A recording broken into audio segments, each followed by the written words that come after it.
जिस वक्त पूरी दुनिया इंटरनेशनल विमेंस डे सेलिब्रेट कर रही थी, महिलाओं के योगदान को सराह रही थी, सबके सामने नारी शक्ति का उदाहरण पेश किया जा रहा था, महिलाओं की ताकत और उपलब्धियों की बात की जा रही थी, ठीक उसी वक्त गाजा सरकार इजराइल की महिलाओं के खिलाफ क्रूरता को उजागर कर रही थी। इजराइल हमास के बीच जंग थमने के बाद गाजा सरकार ने महिला दिवस का खास दिन चुना।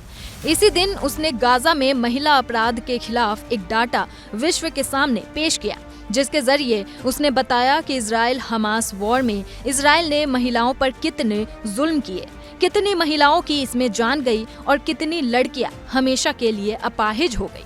गाजा में सरकारी मीडिया ऑफिस की प्रमुख के मुताबिक 12,000 से ज्यादा गाजा की महिलाओं की हत्या की गई।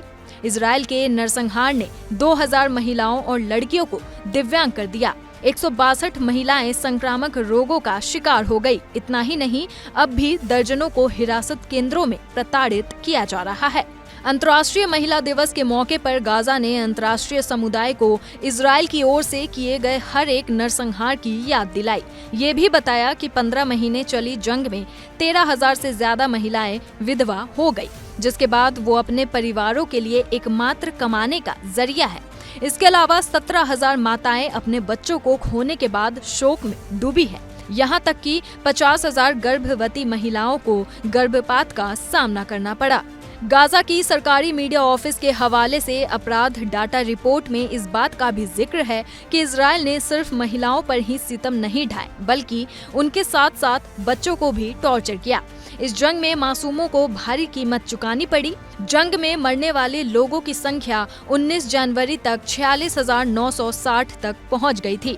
फिलहाल गाजा ने इन आंकड़ों के जरिए जहां विश्व के सामने इजराइल के प्रधानमंत्री बेंजामिन नेतन्याहू की पोल पट्टी खोल कर रख दी है, उनके मौलिक अधिकारों से महरूम न किया जाए।